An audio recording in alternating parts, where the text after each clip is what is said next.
Good evening, and welcome to what I'm sure is going to be a very engaging evening. My name is David Barnard. I'm the President and Vice Chancellor of the University of Manitoba, and your host for this evening. It's good to see a number of familiar faces from our regular panel series, and also some of you who are here just for this topic this evening. Welcome to everyone. We're meeting here in Treaty 1 territory and on the traditional lands of the Anishinaabe peoples and the homeland of the Métis Nation. This university, the forks of the city of Winnipeg, sit at the crossroads of the Anishinaabe, Métis, Cree, Dakota, and Oji-Cree nations. Tonight, we're dealing with the topic, beyond the ivory tower, what should universities do for their cities? Those of us that work in universities think that there are a lot of things that universities should and can do for their cities, but of course, the conversation tonight takes place in the context of our ongoing project entitled Visionary Regeneration, our open international design competition, to find a team to work with us to incorporate the Southwood lands into a large area master plan that incorporates all of the university's land holdings here on the Fort Garry campus: academic, research, smart park, recreational, and so on.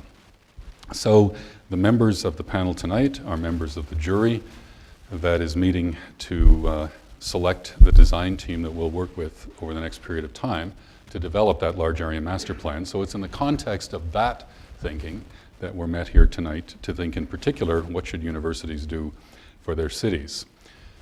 This university is a special place with remarkable people, often defying convention and carving new paths. And this competition has allowed us the opportunity to think differently about the university community where we live and work and study and discover, and to think differently about the kind of interaction we've had with the broader community of the city.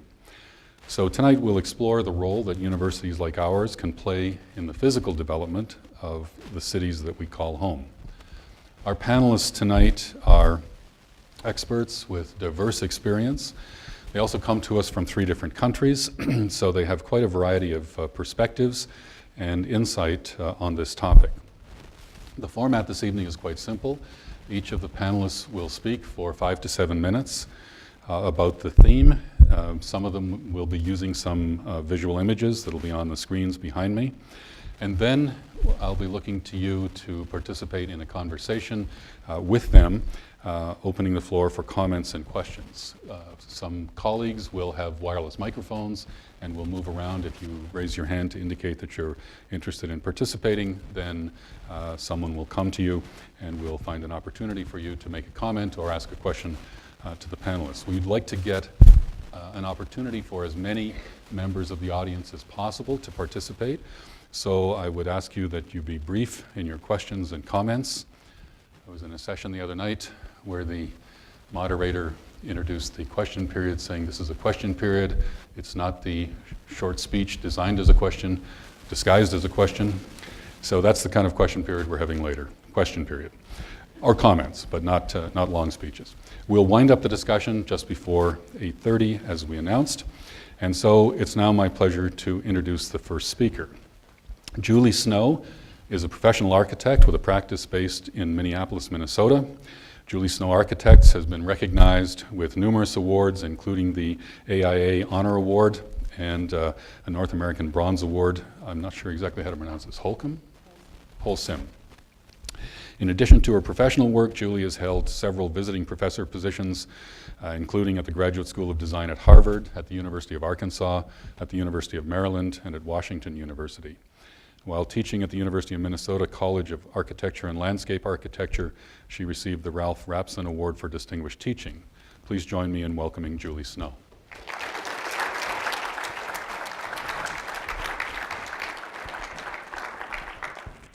So I have to say, Dr. Barnard, I love this question. Considering how the university might engage the local community.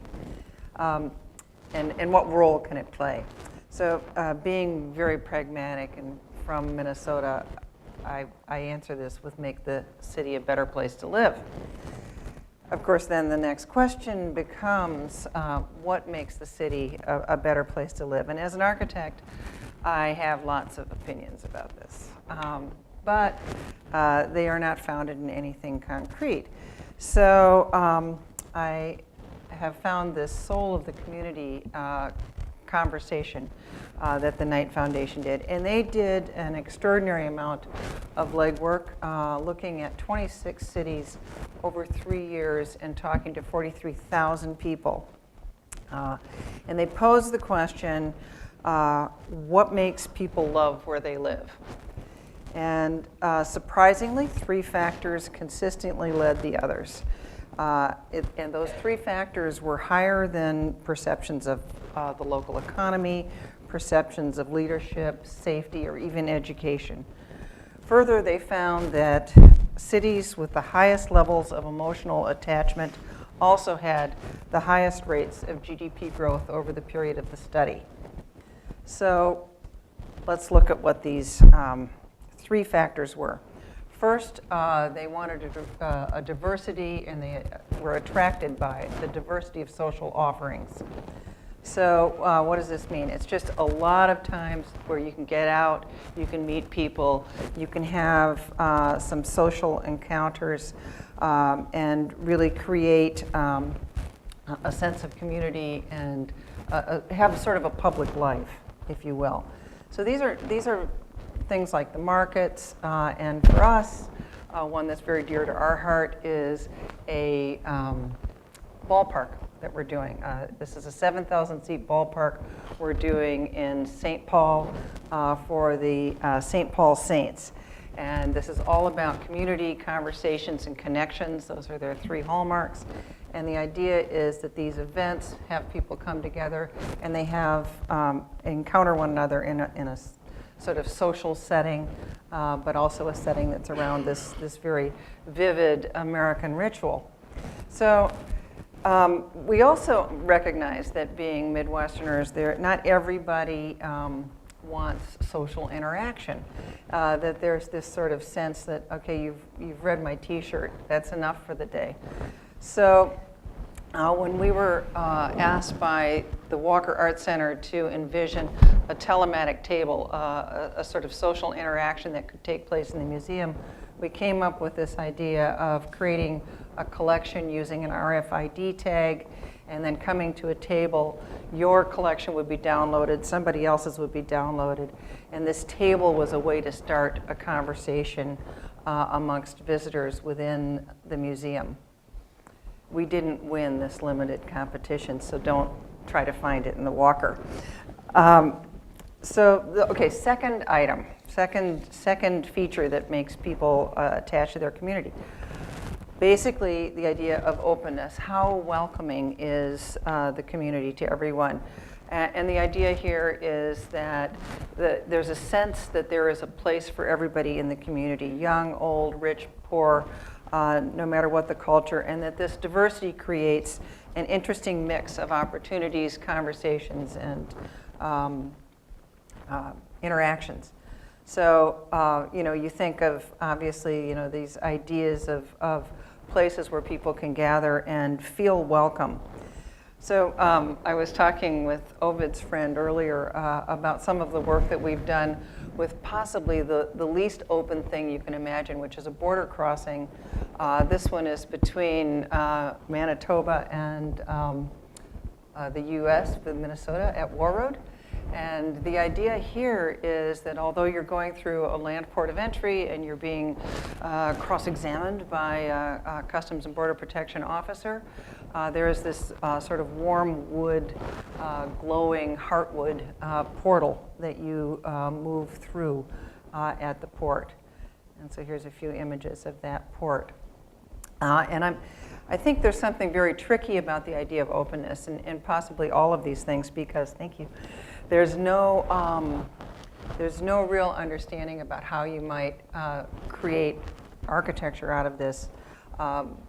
So I think it becomes a little bit abstract.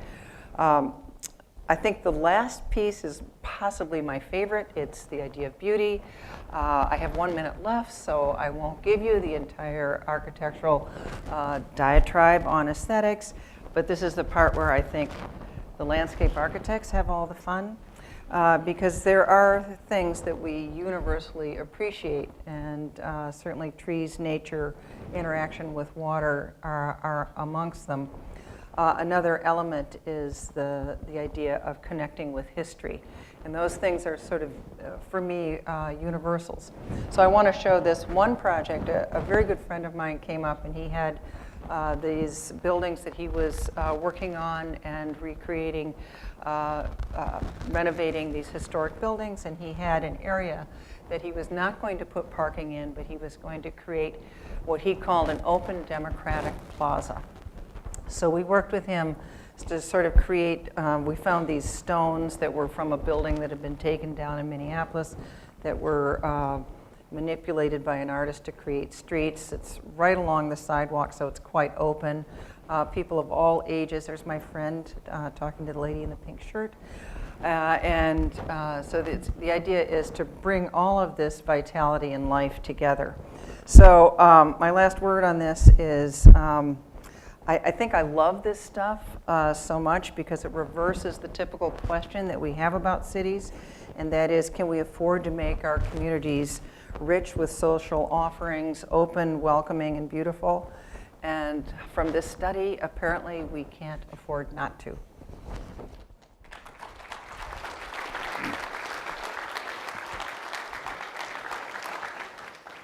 Thank you, Julie. Our second speaker is Tobias Micke, who just arrived, how many hours ago, from Berlin, recovered from jet lag, almost. Tobias has more than 20 years of experience as a landscape architect, as well as a practical background as a construction manager. He's worked on large-scale projects in many places, large-scale projects and master plans, Central and Eastern Europe, Russia, China, the Middle East. He's also a lecturer at various institutions in Germany. He's served as president of juries in several international design competitions. It's a pleasure to have him here. Please join me in welcoming Tobias Micke.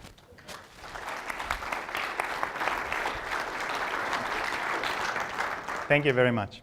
Thank you, David, for the introduction. And I have to apologize, Julie, but I'm not talking about landscape architecture tonight. Yeah, this is my name. What should universities do for their cities? This is the question for tonight, and I must admit that I never thought about this question before. Universities are there, they're giving plenty of jobs, they're a great place to study, so what else should there be, and is there anything else? And to take it in, say it in advance, there is plenty to do. When you start thinking about it, then you find out what else universities can do. And when we come to this specific place here, we should ask what can the University of Manitoba can do for Winnipeg. We come about this later. When I thought about it, I thought the university is very far away from the city center. So it took me almost an hour to take the taxi out here during rush hour. So I thought it is a bit detached, the university is a bit detached from the city. But this is, you know this better than me, obviously. But I think this is the big challenge. What can the University of Manitoba do for Winnipeg? And I think there's only one way. And this is the university has to go into town and do projects there. And not only study there, but go where the problems are, go where the challenges are. And at least it should be everywhere, all over town. So what I would like to ask the university to go public. Be an active part of urban life, talk to people, participate people, take them into the processes, and take advantage of this massive multicultural creativity and these resources that you've got, the educational resources. This is a very valuable contribution to cities' life and city development. And all this is meant to create future. And how this can be done, I think it's a very easy thing. During the curriculum, you could develop projects for urban spaces and get into touch with the people, get into touch with the needs of the people that live in the city. Hold lectures in public, take your subjects that you're discussing here in the university out in public and open the discussion. I think this can be a win-win situation for both sides. And I think it's a very, very valuable contribution to what the university is doing. And another point could be display temporary interventions into the city, like temporary things like exhibitions or even field works within the city. I think this can be another very good point. Or like today, use the Fort Garry campus as a public meeting point, get into touch with people, with interested people, and go into discussions. From that on, I would like to show you what I'm talking about, really. I will show you a few projects from my home country that are going this direction, what I'm talking about. So it's only temporary things, it's only things that came into existence by the way. It's not a long design process, but it's exactly what I'm talking about, getting into touch with people and being open-minded and getting into a dialogue. So this project here is a public book box. It's built by architectural students, and it's a meeting point, and it's a lecture hall at the same time. So it's a very interesting thing, and it's a very multidisciplinary project as well. Art can be a sample to work with existing structures. Another very nice project in Berlin is the community garden, which is set up on wasteland, on city's wasteland. This is an enormous success for the city and for this very problematic area there. But people get into touch, people create their environment and getting new solutions. And another very interesting thing is like vacant lots are occupied by different people creating a totally new lifestyle, and the so-called Bar 25 is a very crazy place where people got together and created a new lifestyle, a new form of life, which is very vivid and very lively, and is a big contribution to the city itself. And all these projects could be accompanied by universities and from all faculties. The other part is a conversion of existing problematic areas. We have a big airstrip within the city, within the cities, in the city, and this is used and has developed totally new leisure spots that were never possible in the beginning. And another project in Copenhagen, which could be a result of these 1 minute. I have less than 1 minute. Which could be a result of this communication between the concerned people and students or professionals, as a project in Copenhagen where all the needs of the people that were concerned were integrated into a wonderful project. And through this, I come back to the basic question: what can the University of Manitoba contribute to Winnipeg? I think you've made a great start, with finding this competition. Visionary regeneration. I wish you all the best for the further steps, and I'm sure that it'll turn out wonderful. Thank you very much.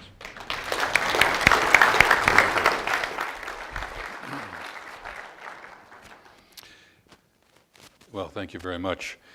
Our third speaker is not from quite so far away. Ovide Mercredi is well known locally. Of course, he's an alumnus of this university. Not just an alumnus, he will next week be receiving our Distinguished Alumni Award during our homecoming week. He's a lawyer, author, negotiator, former national chief of the Assembly of First Nations, where he served 2 terms from 1991 to 97. Ovide has been deeply involved in constitutional law reform issues and Aboriginal and treaty rights negotiations And as an advocate for nonviolent methods for change, he's been nominated for the Gandhi Peace Prize. And in 2006, he was invested with the Order of Manitoba. I think very few people have worked for so long and so thoughtfully and wisely on how our diverse nation should develop. It's a pleasure to welcome Ovide Mercredi.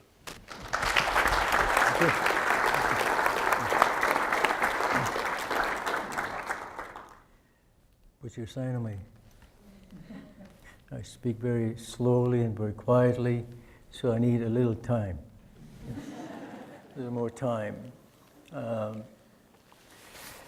I don't like the topic myself. I find it too narrow as to what the university should be about.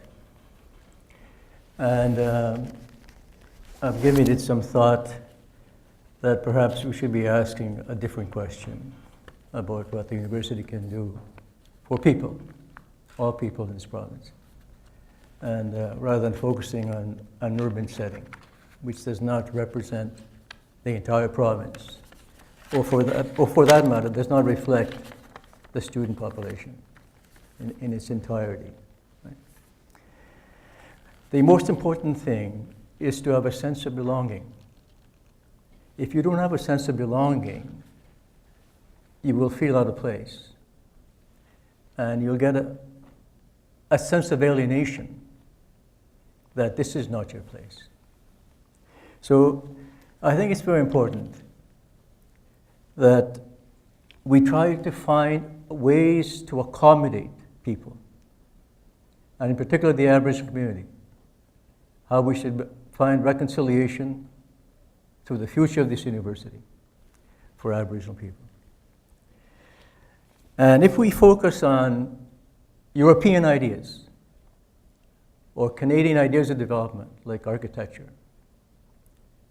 we're not going to get there, because we're going to completely proceed with a colonial model that is out of date, one that should never have been implanted in our traditional territory. And ideally, the partnership that was envisaged when the treaties were made should have resulted in collaboration that we don't see very often. And collaboration would result in the use of land and resources in a totally different context than the way in which the land and resources are used today. So we have to go beyond the urban experience in terms of the future of this university. And we have to challenge whatever prejudices we have of each other or about the community, like my prejudices about the urban centers.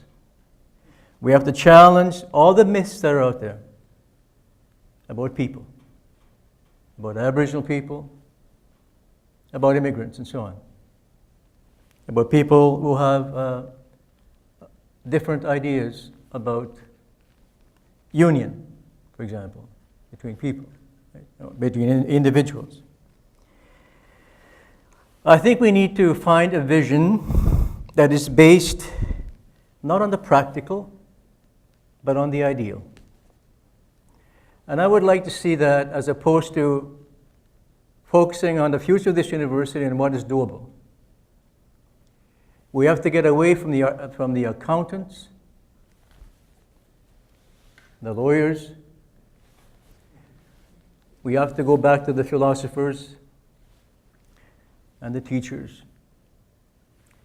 And we have to develop something for this university that is, in fact, that results in a place for everybody.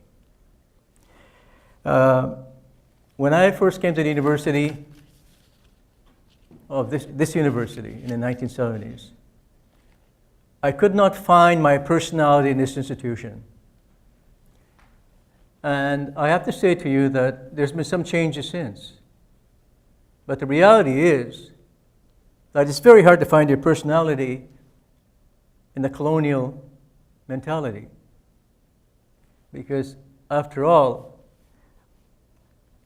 the assumption is that when it comes to architecture or design, that our people have nothing to contribute.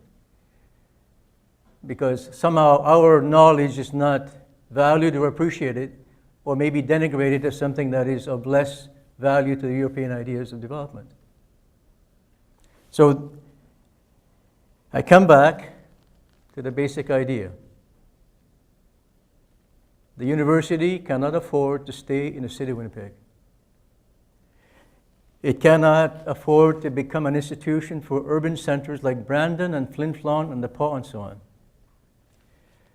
That if it is to be of any value to the Aboriginal community, it has to reach beyond the borders of the university itself and reach out into the communities where the Aboriginal people live.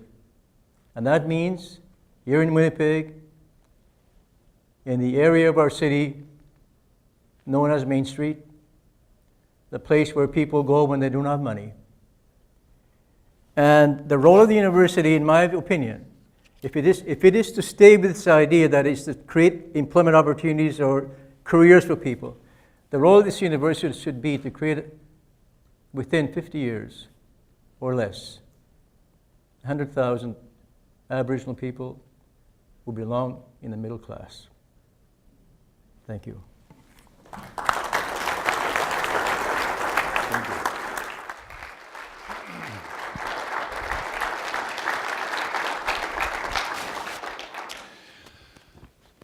I'm resigning. Thanks, Ovid. I always find in conversations with Ovid that when they're over and he goes away, I find these little hooks that he's planted that just bother me in a continuing way until I get back to talk to him again. Our fourth speaker tonight is Jennifer Keesmaat, Chief Planner and Executive Director of the City of Toronto. I'm going to interrupt myself here for just a second. We are clearly privileged to have the caliber of people that we have serving as technical advisors for this competition and as members of the jury. And I would really like to identify one person who's made, I mean, we have a number of our staff members here, Rejeanne and Michelle at the back and their team, who have made tremendous contributions. But Benjamin Hosbach, sitting here in the second row from Phase 1 in Berlin, has been working with us as a consultant and helping us put together the jury panel. And I think the university owes Benjamin a real deep vote of thanks. So thank you for your work in bringing to us this group of people and others who aren't here tonight. This is a selection from the jury. Thank you.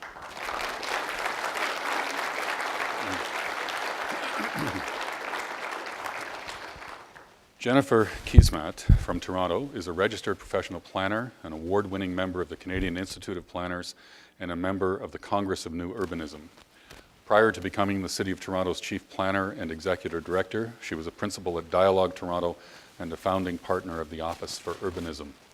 She's also a regular guest lecturer at York University, the University of Toronto, and Ryerson. Please join me in welcoming Jennifer Keesmaat.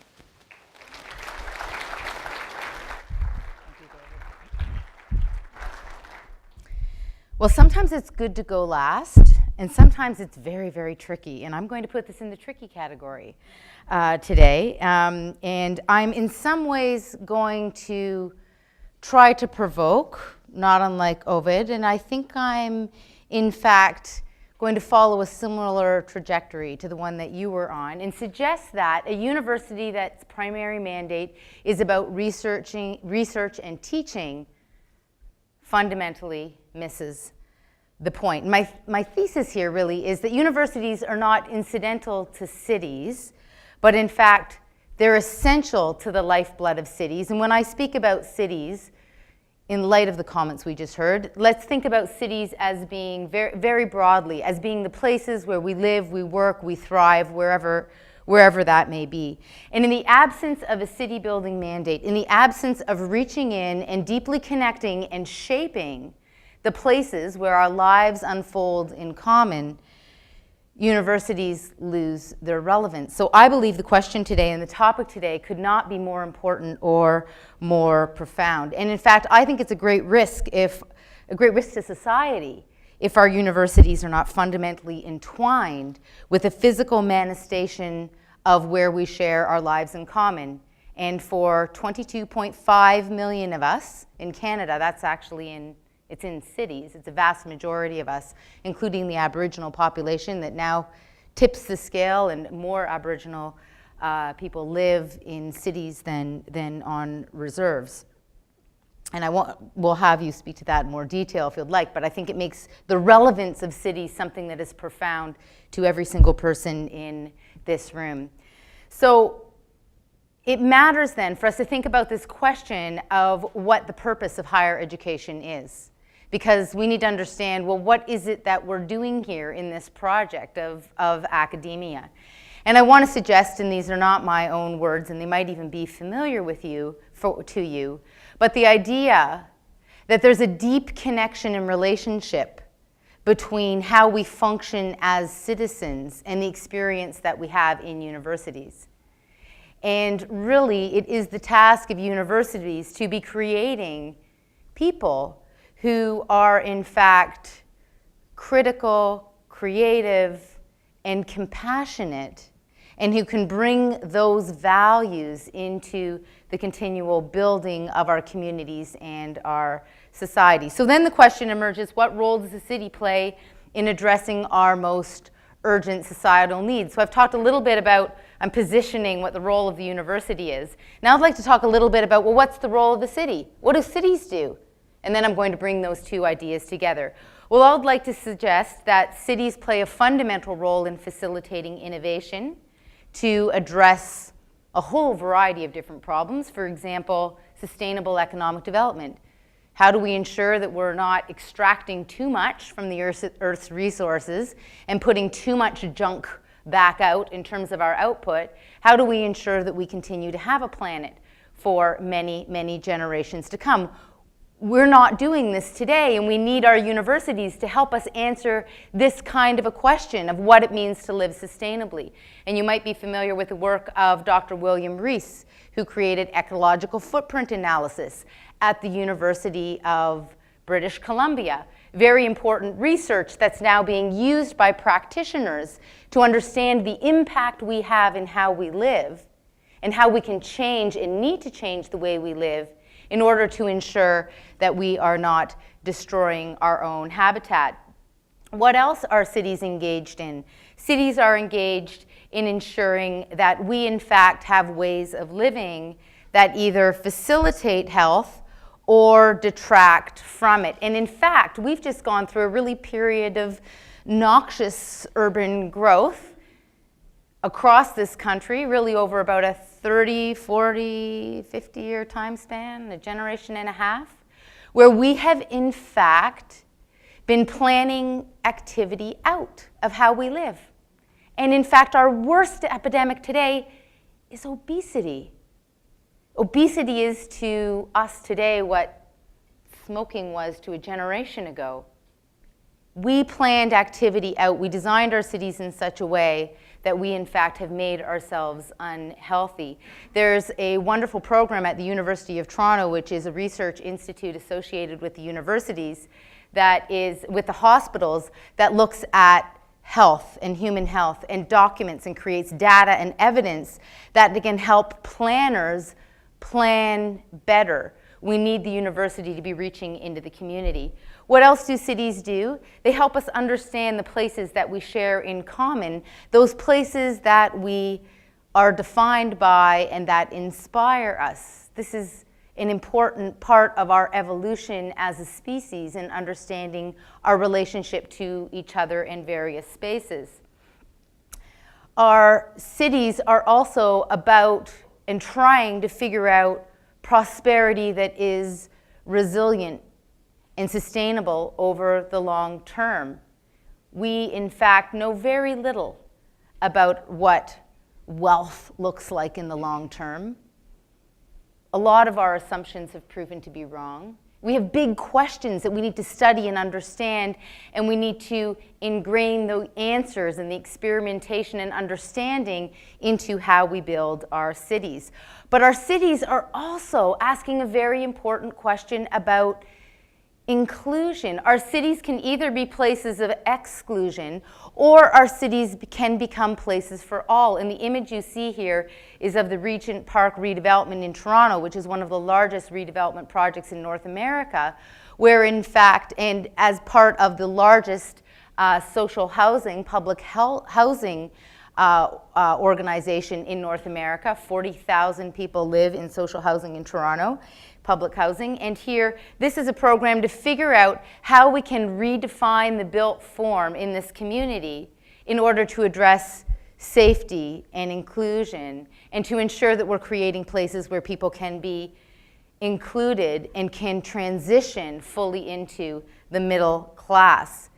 This, too, involved a tremendous amount of data analysis, and Dr. David Helczynski from the University of Toronto played a fundamental role in contributing his analysis of what works and what doesn't work to reach into the city and to play a role in defining what, in fact, the future might look like in Regent Park. And in these early days, it's only in its first phase, we can already argue it's a significant success. And lastly, the city also explores the question of what does a city look like that is not only for today. And we've done a lot of that lately. We've planned a lot that's just for us without thinking about what we're planning for the future. And this is an image from the Brickworks in Toronto, which is an adaptive reuse of a heritage site. It used to be a site for the production of bricks. Many of the buildings in Toronto, the bricks were produced on this site. It's been reinvigorated as a space that's dedicated to learning about how we can, in fact, live more sustainably. The extent to which the university advances the city as a place of prosperity for all will determine its ongoing relevance. The city is, and the university is, a place of negotiation and exclusion, or inclusion. And the way both function and function together determines the success of each. This is a very, very important question. Thank you.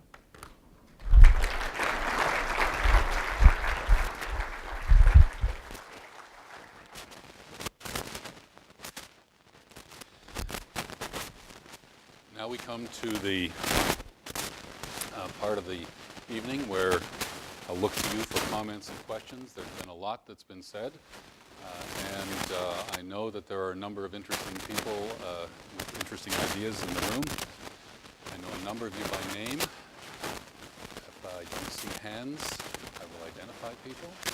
So let's have an interesting conversation. Who would like to make a comment or ask a question?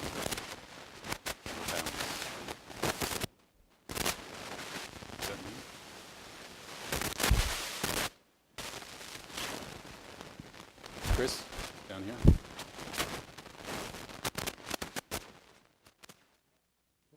I'll kick it off. Just a question for Tobias. The example you showed, the one of the alternate lifestyles, who initiated that and supported that? Was that in Berlin, or is that? These are projects in Berlin, and I think they were initiated by students. I'm not sure, though, exactly. But at least they are supported by and accompanied by the universities.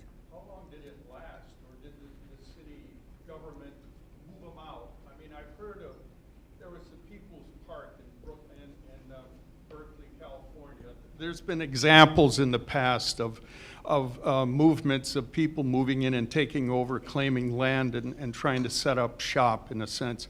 And I'm wondering how long, is that development still in place, or has it been dismantled and moved on? It's actually a very nice story to tell about this project, because this project was so successful, it lasted for at least 3 or 4 years, and then they were kicked out.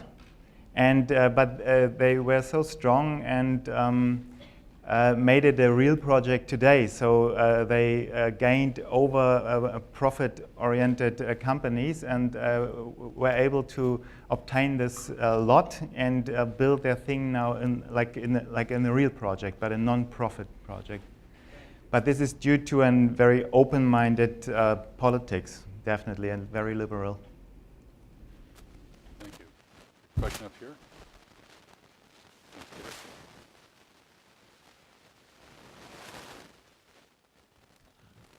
Hi, I'm Ann McDonald, former head of the Department of Architecture here at the university. In the interest of full disclosure, I did take a run at this competition until it overwhelmed me. Unfortunately, in my position, I know what it takes to win, and I know when you have to throw in the towel. But I did have one question, because one of the things that immediately occurred to me was that in the majority of images, I think there's one image that might be an exception, the photographs were all taken in those 2 or 3 days we call summer. It's quite surprising, especially with somebody from Minnesota there. But I'm wondering, I didn't detect, as I worked my way through that brief, and why there wasn't more emphasis on the principles of winter cities, because it seemed to be largely sustainability. Now, I don't know whether the expectation was that sustainability embraces the principles of winter cities, but the whole issue of productivity and amenity and habitability in a winter climate, for me, is quite often overlooked in these kinds of projects. So I just wonder if anybody choose to comment on that. If panelists would be willing to comment on this issue of the seasons and the impact, how the brief came to be what it is maybe not the issue tonight. But Julie, do you want to start? Well, you know, I think this is a critical question, and I know we had several conversations as a jury as we were looking at entries about what would make this a viable space in the winter and what would make this active spaces in the winter. So I think that certainly came up, and it certainly was an issue. We didn't see a lot of winter renderings, I have to admit. But the question still remains, what makes a viable place? And I have to say, from Minneapolis, I use skyways. I work downtown. I use these horrible things, corridors, with retail. It's like the whole of downtown becomes like this mall space. And it's a bad thing, and yet we use them. And so we're in the process of re-envisioning Nicollet Mall, and the idea is to actually create events, create sort of magnetic settings on the mall that will draw people to them in winter. So, you know, using fire pits and using little skating rinks and all kinds of, you know, heated benches, snow melting. I mean, these are all things that have to happen. And in order to get people to use streets and make a viable public space in a northern city. Thank you. Anyone else on the panel want to address this issue? You don't have winter, really, in Toronto. Winter, and you know, I'll just say that I've done quite a bit of work in winter cities, and I think the bigger challenge is that our weather is changing, and it's changing a lot, and it's changing dramatically. And I think the catch-22 is that in many winter cities in Canada, we've actually tried to be in denial that we live in a winter city. And I think the example of the plus 15s is a way of denying winter. I'm just going to stay inside all the time. And part of, I think, being a great winter city and creating a great winter environment is by embracing winter and seeing it as, you know, for most of the cold weather, you can actually dress for the weather. You have heated bus shelters in Winnipeg, which is an acknowledgement of the coldness of the weather. The brickwork space that I showed you, which is a farmer's market and an event space during the summer months, is it's an indoor-outdoor space. It's a sheltered skating rink in the winter months. So it's been adapted to function in all seasons. And I think that's a real priority for the jury, is ensuring that recognizing winter and that the city is used as a winter is a part of this competition. Other comments, questions? Here, Peter? Hi, I'm a recent immigrant And you made a point that people need a sense of belonging. I live about 4 blocks from the Red River, and I am really hopeful that this design competition preserves the wildlife corridor. I've had several experiences just within 2 or 3 weeks with deer where they've barked at me, they wag their tails, they frolic. I've seen 3 beaver at a beaver den. There are all sorts of birds I see. It gives me a connection to the land that I wouldn't get in many other parts of Winnipeg because of the postage stamp lots. And I'm just what can be done to save the wildlife corridor? It's a major flyway for birds. When there's such pressure to develop in a very dense way, and maybe to have bars along the river, I'm not sure. But anyway, what can be done? More generally, development and being respectful of the natural environment. Comments, Tobias? I'm very glad that you pointed out this part because I think it's the most important thing for every following developments of this for Gary campus, and I think we have to have a very close look at it tomorrow when we make the decision. I think it's very important to keep this situation and to keep the wildlife as it is. Any other comments from other panelists? Well, I would just say that it needs to be sort of a broader issue because obviously any development has limits, and presumably the corridors do not, and so they need to be mapped. And I think there would be a great opportunity for citizens to get together and help the Department of Natural Resources begin to map through the city where wildlife is seen. I think social media would really help you do this. And there's a lot that could be done, I think, without even going to planning stages, but just getting people thinking about it and looking out for it and saying where they're seeing wildlife moving throughout the city. Thank you.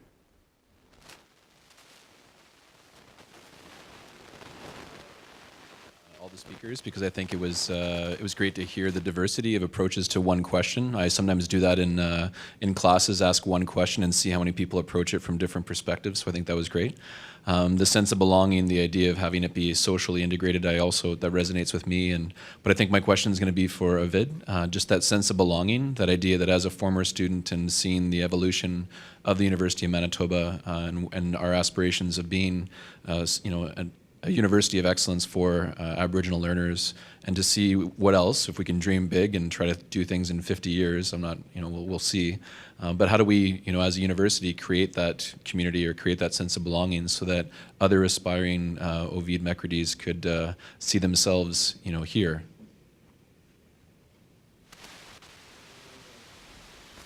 Am I on? Okay. How about a House of Parliament for Aboriginal people? Of course, I'm being facetious here, but the university can play an important role in dispelling the idea that Aboriginal people are incapable of running their affairs, right? And that can be done in so many different ways, in the academic setting, but also on the field, through a series of programs and activities or curriculum, right? I think that would go a long ways to assisting First Nations deal with the conservative thrust against their rights. And the university, after all, is a place where there's supposed to be some liberal thought, not big L liberal, but small L liberal thought. And that resonates well with me because I don't want to feel inadequate because someone thinks I'm inadequate, right? And I have the strong feeling that I want to belong to something, but I don't want to belong to something that is foreign either. That's not mine, right? That doesn't reflect my culture or my history or my place in this world. So now First Nations people are very creative people, they're very talented, and they have their own unique ideas of art and design. I don't see that reflected very often in any buildings in the city of Winnipeg, right? In fact, I can say I haven't seen it. But maybe I haven't been to all the corners of the city, I don't know, right? But surely we can come up with, even in terms of the design of a building, like what Cardinal did with the Museum of Civilization, where people like myself can say, yes, this is ours. We're part of the society, and this is a way in which this society is trying to recognize who we are, right?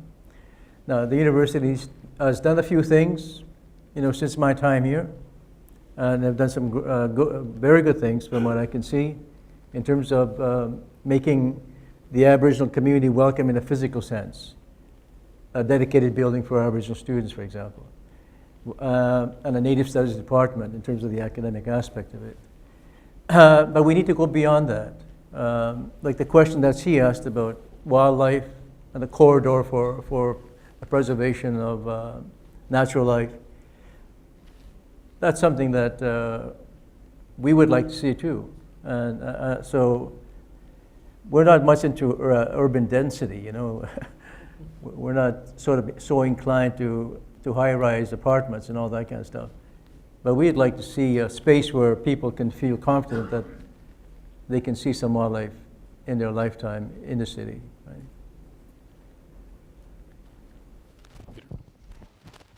Hi. Can people hear me?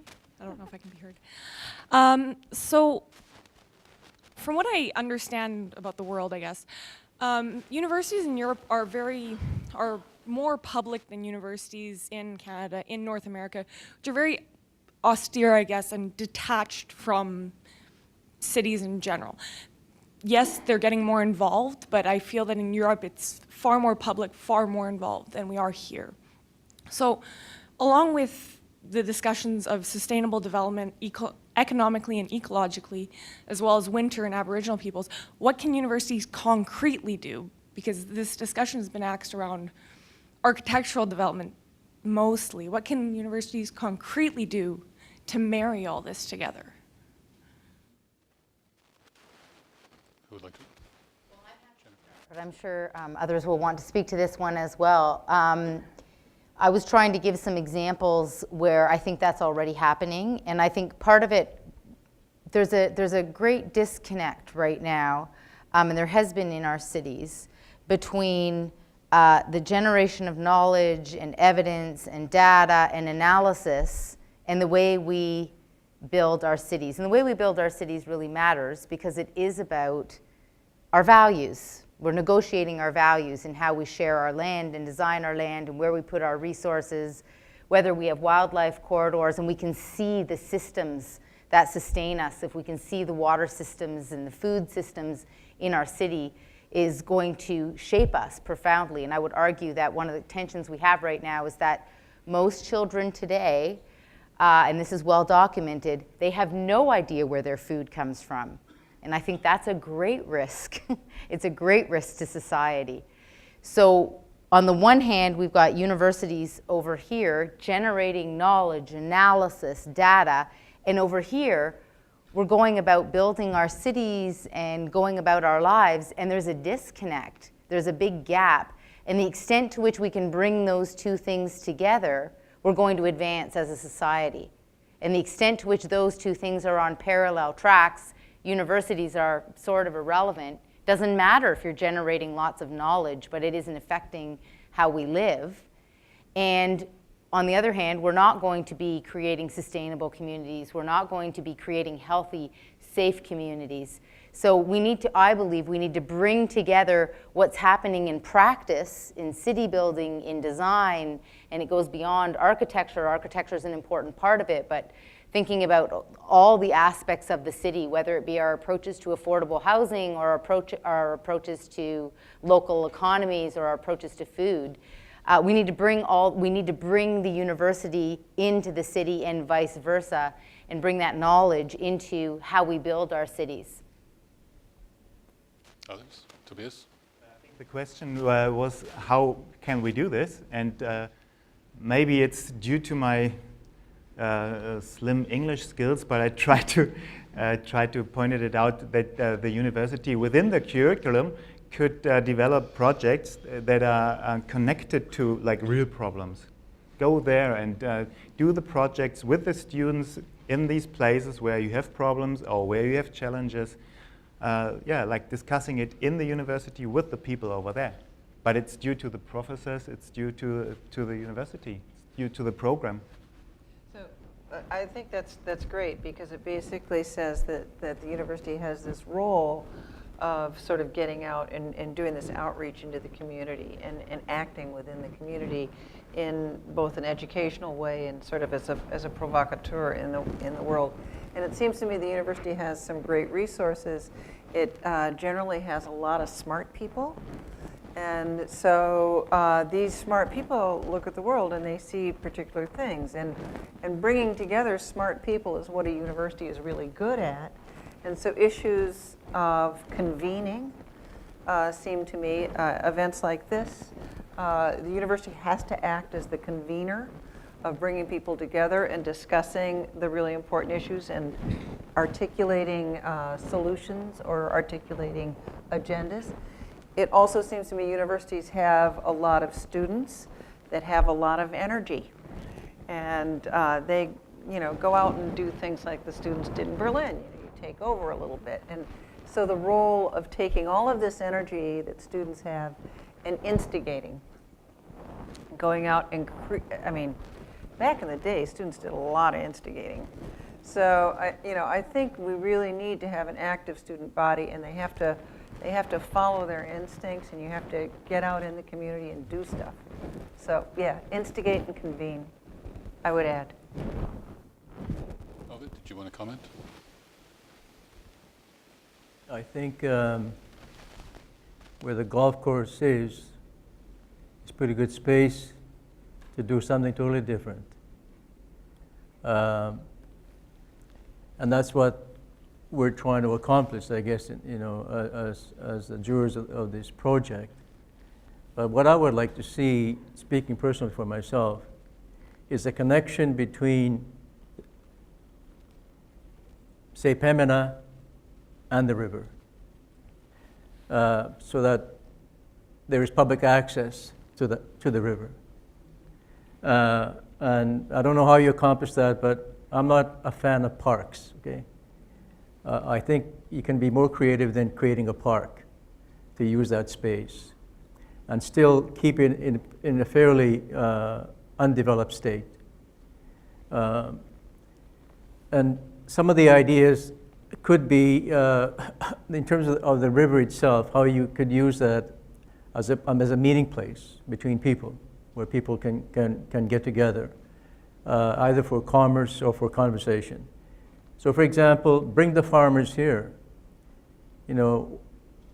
Run circles against the corporate food industry or Monsanto's and people like that. Bring the farmers to the city, and let people support the economy, the rural economy in that way. And the same thing with the artists, the Aboriginal artists, who need a venue to sell their what they produce as artists. Like, that space can be utilized for assisting people in that manner, so that some events are organized year-round, and not just the 3 days of summer, but year-round. And of course that would imply that there has to be some buildings, right? And I'm not adverse to having buildings, but buildings that speak to the occasion, right? To the place itself. And that would mean, like, if we're talking about learning, in terms of Indigenous people, Indigenous knowledge, maybe a house of Indigenous knowledge could be part of the idea. And a physical presence, like a physical recognition of Indigenous knowledge would do tremendous things, quite apart from becoming an incubator for that knowledge to evolve, to be shared with the rest of the community. If I could just step out of the role of moderator and make a comment on this from the perspective of the President's office and relay a little bit of the thinking of the executive and the board. I think that certainly this project gives us an opportunity to think in a different way about the university's physical engagement with the broader environment, including the city, so that the frontage that we have on Pembina Highway, which now has a sign on it, gives us a real opportunity to do something that would demonstrate the university's desire to be engaged in a more active way with the community. And the university's frontage along the river gives us a real opportunity, which now is much larger in both cases than it has been before. These two boundary conditions give us a real unavoidable opportunity to think about how do we want to deal with the natural environment and make it accessible, and how do we want to orient ourselves toward the larger community as represented by access to this land being more open and being more welcoming. So I think some of these ideas that you're raising are things that I think have been in the background for the board and for the executive as we moved into this project. I am Jeanette Montefort. I'm a professor in civil engineering here at the university, and I am one of the University of Manitoba graduates as well. I want to follow up on some of the discussion that I've heard so far, and I want to add a couple of things. I think that universities are the cradles of ideas, and I think that because of that, with all the creativity, that innovation, the commitment that we have at universities to the advancement of knowledge, plus all that energy and that young blood that we have with the students, when we bring these together, these are essential ingredients for the advancement of quality of life, for the improvement of the quality of life. So from a university perspective, I think what we can do is we can draw on all these strengths to subsidize the needs of the community, not necessarily the city. I would think about bigger, the communities, but I don't think this can happen. I don't think this is a one-way thing. In order for a university to be able to give, I think the community has to give to it as well, to allow there to be the necessary resources to be able to provide what is required to bring the people to the discussions and to the visionary ideas. I think that universities, the universities that need to be operated as a business, they can move away from that with the assistance of the community, of the local governments, so that there can be more investment on the connection with the community and the injection of the visions that come from the strengths that we have at the university. So that's my... Thank you. Anyone want to respond to that? Other questions, comments? Chris up at the back.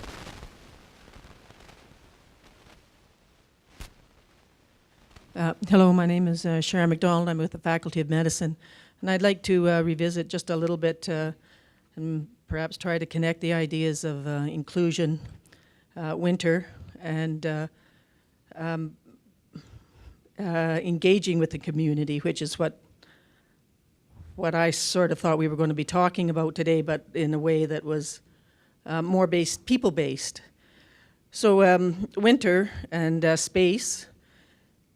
When I think of the most wonderful experiences I've had in winter in Manitoba, it's been walking on the frozen lakes up north, ice fishing, and being in the forest, which is a much more comfortable place to live, quite frankly, in my opinion, in Manitoba than trying to survive down here on the prairie. So with the environment that we have, I've talked about the river and the golf course and the green areas and the woods, which are currently being actively used by local residents for outdoor winter activities, that I think that we really would lose something if we didn't celebrate winter and produce those spaces. We also don't have much on the campus, which is really areas which are safe and quiet, where one can reflect and students can engage. We do a lot of that in the inside of the buildings and connecting buildings by tunnels, but we don't have really very much, in my opinion. And we don't have a campus that's connected, so we have a parking lot sort of out there that's a long way away, where people actually take their car to go from one end of the campus to the other. So that idea of connecting the campus, I think, is important, and if we can do that in the wintertime, then we will have succeeded also in doing it in the summertime. The second is that maybe it's time for a northern campus, but not located in Thompson, Flin Flon, or the Paw, but to be located in a First Nation, and that there can be a House of Indigenous Learning in part here, but it should be also, or could perhaps be located in one of the First Nations, where one could also take advantage of a different environment, but also welcoming Indigenous scholars to the university. So those are individuals who do not have a PhD or a master's, but bring other knowledge. And I think Mr. Mercredi has referred to that. So maybe we need to really connect the north with the south in a very real way. And then the third issue that was raised, which I think needs to be explored more, is answering the questions which are important to the community. And I'll say the community of Manitoba, because it is the University of Manitoba. And I don't think that, and I think, I should say we can do more in that regard in answering the questions that the community has, rather than placing first the questions that we as faculty members have. And that, I think, is, there's a literature and a philosophy around that amongst universities and engaged scholarships, community campus partnerships. I don't believe that outreach is the right perspective on it, but there has to be a more genuine involvement between the university and the community, and it has to revolve around people and relationships. So I think that this is the opportunity that we have, where something as simple as welcoming students from northern Manitoba and housing them here on campus, so that they have a safe place to come, and which includes and cares for them, I think are the kinds of objectives that we should be beginning now and building for in the future development. Thank you. Those comments. Some of those things are certainly quite explicit in the competition brief as desired outcome of the process. Peter? Oh, Deborah. Sharon, you were just said everything I was going to say. So, but I have I just came back from Vancouver. I literally just got off the plane, and I was attending the opening of the TRC's national event.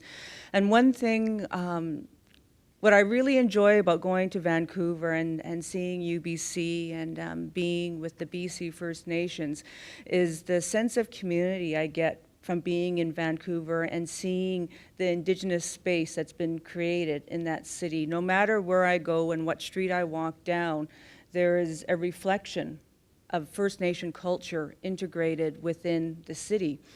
And I wanted to share that with the group here, because when I come back to Winnipeg, there seems to be a disengagement of the sense of Indigenous cultures being integrated, within the city of Winnipeg, but also within the University of Manitoba as well. I'm also an alum from the university. I spent 9 years of my life on this campus, and I love this campus with all my being. I really do. I think it's a beautiful place.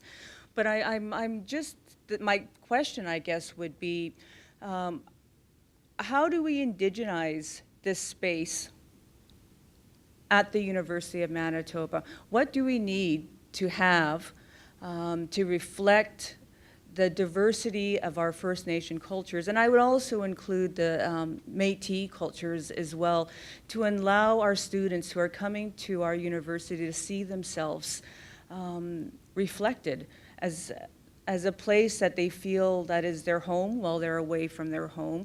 Is it through art? Is it through, certainly through curriculum? I think that's very, very important. The integration of Indigenous cultures and traditions and knowledge is absolutely key. But when you just walk around our space, whether it's on our Bannatyne campus or here at Fort Garry, you must ask yourself and see through the eyes of our people, you know, a welcoming place. And there's not a lot of that. There's not. We have Misipawistik, which is a beautiful building that was built. I wish I had that when I was a student here. But there's just a lack of Indigenous space on our campus. And what's really fascinating about this process that we're just going through is I think there's tremendous opportunity to allow us to indigenize in a way that's meaningful to our people. So I just wanted to get the views of the great panel before us. Thank you for that, Deborah. Many people in the audience know Deborah Young, who is the executive lead for Indigenous Achievement here at the university, so just as context for the others. Comments, observations? I want to hear what you have to say. I'll go first then, Sure. the counterpoint. Because I'll give an urban planning answer, which will be very different from your answer. But I'll give the urban planning answer to the question about how you know, and this is in many ways kind of in response to both of the last two comments about this notion of creating a sense of belonging and identity, because it is about identity. What is the identity, and how is that identity something that creates a distinct sense of place and belonging? And I'm kind of listening to some of the key words I'm hearing tonight. We began with the wildlife corridors, but we heard about the importance of the forest and and also the constraints of winter. And there's an opportunity in any kind of planning process, particularly on the prairies, to think about how you integrate the forest into the landscape. And I've seen some of the most beautiful trees in urban environments in the prairies that they've been planted by hand, and they've redefined the landscape and created a really strong sense of place. So I think the urban planning kind of answer is that the urban environment, what's so unique about it is it's something that is fully constructed. It's of our own making, that we actually sit back and say, what is this going to be? How is this going to function? And that means that we can take those things that give a place meaning and give it a sense of identity, and we can integrate them into the future that we create. We can integrate the forest, and we can create a very forested place. We can have places of reprieve that maintain the original prairie landscape. We can address winter, and I would argue one of the reasons that winter feels so onerous is because the built form really doesn't respond to winter. In winter, you design buildings very different in a winter climate. We ought to than we do in a southern climate, and yet we have a lot of building typologies that, you know, the buildings are really far set back from the pedestrian environment, so you have to walk a long distance in a lot of wind, bringing the building right up to the sidewalk, having awnings that attenuate. You can mitigate the winter with the built form. So if ensuring that people can still be outside in the winter, the way we lay out the buildings and the streets can be designed to enhance that experience in the outdoor environment, as opposed to being something that's really noxious and very cold and makes people kind of hide and not want to be a part of winter. That's the urban planning answer. The architectural answer, and that is, well, it's not really an answer at all. It really is, come to think of it. The design process needs to be about dialogue, and it needs to be about seeing the world through your eyes. So I can't make you feel comfortable unless I know what makes you comfortable. So my first step would be to go to Vancouver with you and walk around and see what makes you comfortable. I just can't imagine it. And so what a great way to sort of channel somebody else's life, but to be an architect. And so that's what we do. And I think embracing that perspective, how you see space, how you see materials. I'm just so fearful that what we'll see coming out of these things are this very symbolic indigenous expression, and I don't think that's appropriate. We've had that conversation. It may not even be appropriate for me to design for you. It may be finding, an indigenous architect to work with. So I think there's a lot of ways of getting at what you're talking about, but I think it first starts with a designer walking around with somebody and seeing through their eyes. Yeah. I think there's one key word with the whole design process that is ahead of you, and that is participation. That means you have to participate within this upcoming design process. Whoever the winner is tomorrow, but it can only be a successful project if every people and every concerned people are connected to this following design process. There has to be the intention to do it. That's one. Then there has to be a process to get there that also includes the participation of the appropriate people to make it happen, right? Like right now, the Winnipeg Art Gallery houses one of the biggest collections of Inuit art in the country. And they're expanding the facility. They're fundraising right now. I know that because I'm on the board. And the CEO of the organization and the architect who got the project spent a couple of weeks in Nunavut. Why? To talk to the Inuit people, right? To get their input on a center that is going to house their own art. Not just the paintings, but the carvings as well. And the architect is from the States, and he's gone through a transformation, let's say. Yeah. He has been re-educated, right, from the Inuit people themselves, who have input into what they would like to see. And now he's incorporating all that, and we'll get to see that in a couple of weeks. So that's what I mean, that the intention there about accommodating First Nations and Métis people and Inuit people has to be part of it. And then there has to be a process to ensure that whoever is going to be doing the engineering and the architectural design of the facilities that are going to be built there, or the use of the space, that there has to be a consultation ongoing with the appropriate people, I said. So there has to be some input beyond Ovide Mercredi, right? Mm-hmm. It has to be continuous and not something that is done in a very structured way either. It has to be fluid. People have to be free to participate, and they can't be constrained by process either, because otherwise they'll feel unwelcome. But I think that's a way in which we can get there, because we have very talented people. And of course, the other thing is, in terms of feeling you have arrived at home, that means you'll see your own people in key positions in university. Maybe the registrar becomes a Cree person from Shamaroa, right? But you have to see First Nations people in key positions within the administration of the university itself. But beyond that, like the scholars, we have scholars. And there's all kinds of scholarship here. Don't get me wrong. I recognize the academic approach to scholarship, but I don't have a PhD, but I'm a scholar. Right?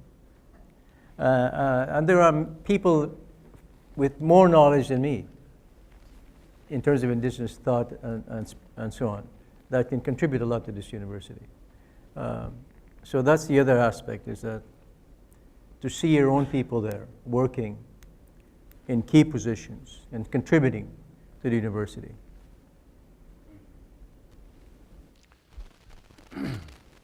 Ovid's, as you can tell, one of a group of people, some of whom sit on our board, some of whom are less formal advisors who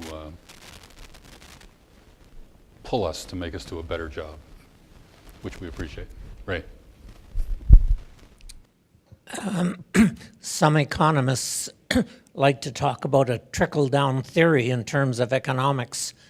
When I think about, I like the direction of the conversation tonight that includes the environment and space and things like that.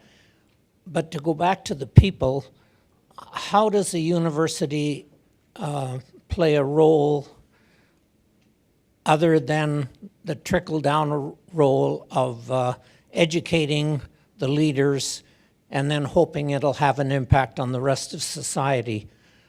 What responsibility do we have as a university to those who are not some of the elites?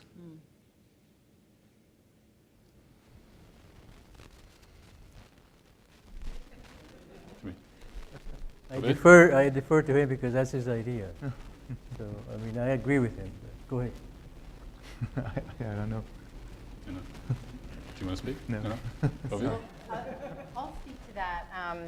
That was actually part of, I think I didn't explain it very clearly, but this notion of the university reaching into the community and being a part of the community is really about this idea that, and the subtext here is a notion of the university not as an ivory tower, but as fully integrated and a part of the communities which it fundamentally is generating knowledge about. So the idea that, Regent Park, to use that as an example, instead of that redevelopment project being about, we're going to go in and tell a community how it's going to be redeveloped as a result of the knowledge we've generated, we're actually going to collaborate with the community, and we're going to generate knowledge through that collaboration in order to create a better quality of life for all.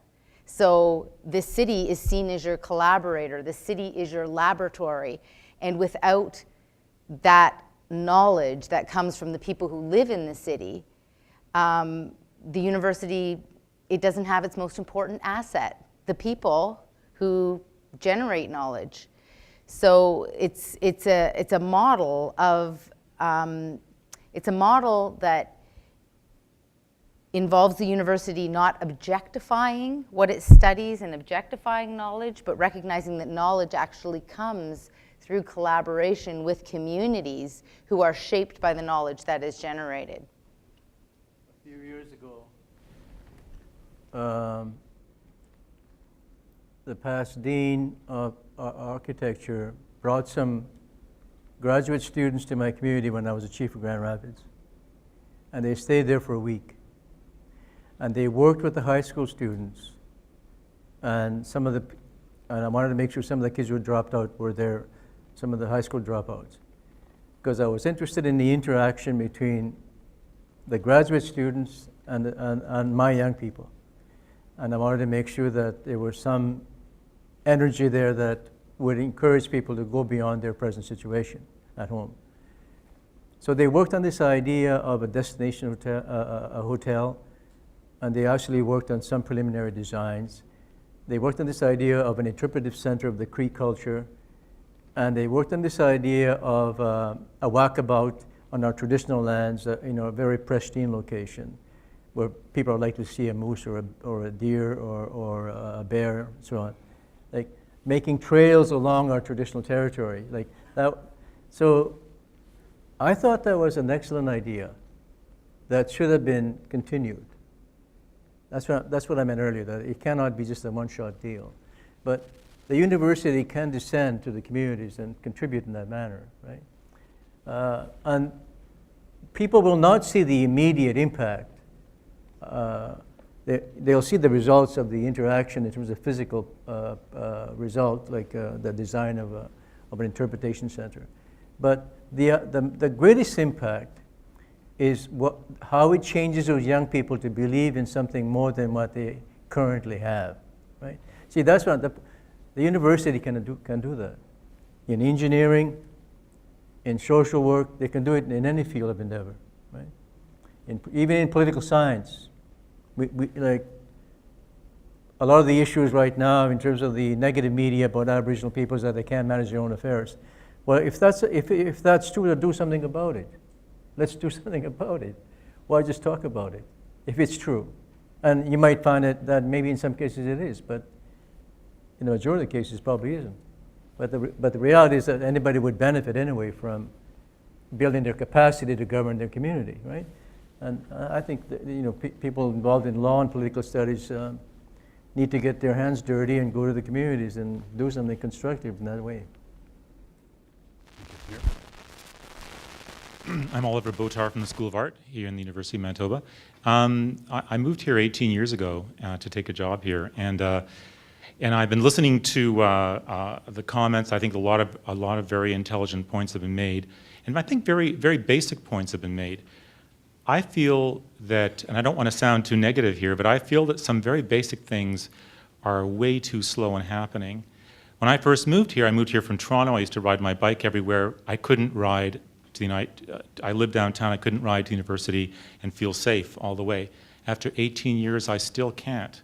It's a very basic thing, is to make the university accessible to the rest of the city in ways other than an automobile.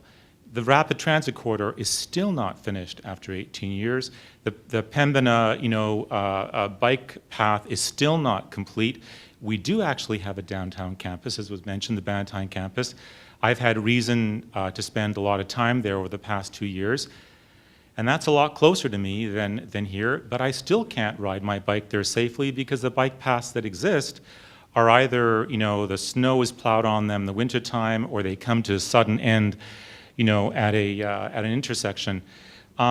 These are very basic, simple, practical things. We've heard about diversity.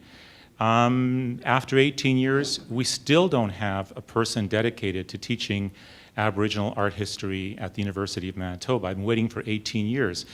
And now we hear about places like the University of Alberta, which is where my alma mater as an undergraduate, shutting down programs which have fewer than 10 people majoring in a particular field. It's those small programs that reflect diversity. So I feel in some cases that progress has been way too slow, even though there has been progress.